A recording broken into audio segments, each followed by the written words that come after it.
Senior নেতৃবৃন্দ এবং জনাব গোলাম নবী আলমগীর ভাই,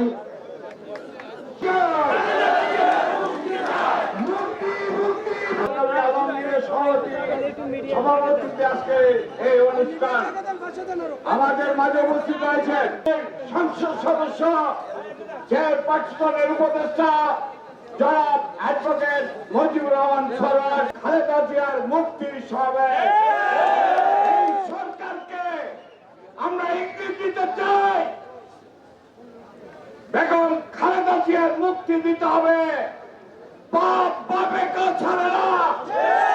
শেখ হাসিনা আপনি বেনজিরকে দিয়ে যে অপকর্ম করেছেন, বেনজির ন্যায় পায় নাই। বেনজির কোথায়? গণভবনে খুঁজে পাওয়া যাবে, গণভবনে। আমি ইসলাম কোথায়? গণভবনে মুক্তি হবে।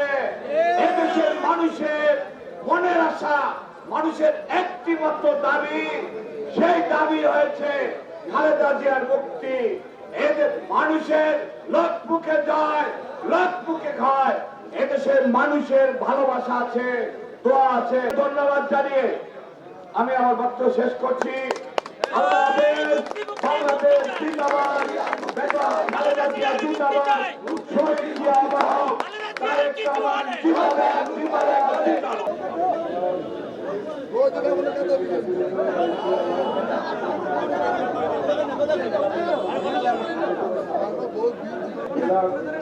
আমার উপস্থিত ভাইয়েরা, আমার ভোলার সাথে আমার একটা ভিন্ন কানেকশন আছে। ভোলা আসলে আমি উৎসাহিত হই, আমার নেতাকর্মীরা উৎসাহিত হয়। গতবার যখন খুলনায় আমরা জনসভা করছিলাম, সে সময় ভোলায় আমাদের শহীদ হয়েছেন। তারা শহীদ হয়ে বাংলার আন্দোলন সংগ্রামে ভোলাকে এগিয়ে নিয়ে তো আজকে বিষয়টা হলো আজকে যে আমরা আজকে যা দেখছি সেখান থেকে আমাদের বাস্তবতা হচ্ছে এই যে তারা দেশনেত্রী বেগম খালেদা জিয়াকে জেলখানে আটকে রেখে, আজকে মিথ্যা মামলা দিয়ে আটকে রেখে তারা আজকে বাংলাদেশের নির্বাচন করছে, বাংলাদেশ ক্ষমতায় আছে। এটা আমরা সবাই বুঝতে পারি। কারণ আমি হাইকোর্টের মেম্বার হিসেবে প্রতিদিন খালেদা জিয়ার মামলার সময় যেতাম এবং আমার ইচ্ছা ছিল যে আসলে আমার নেত্রী কোথাও কোনো জায়গায় কোনো ত্রুটিপূর্ণ কোনো বিষয় ছিল কিনা, কি কেন তাকে গ্রেফতার করা হয়েছে। আসলে আমাদের কাছে একটা পরিষ্কার হয়ে গেছে, শেখ হাসিনা যদি খালেদা জিয়া নির্বাচন করেন তাহলে সেখানে দিতে পারবেন না, এটাই যদি পরিষ্কার। এবং আমরা জানার চেষ্টা করতাম যে খালেদা জিয়ার বিরুদ্ধে কি অভিযোগ আছে। বিদেশ থেকে টাকা দিয়েছে ফাউন্ডেশনের জন্য, টাকাগুলো ব্যাংকে পড়ে রয়েছে।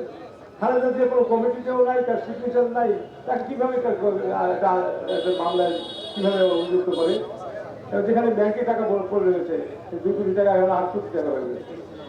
সেই জায়গায় তারা যোগ সাজস করে তারা এই ঘটনা এই দেশ থেকে আপনারা দাঁড়াতে পারবেন না।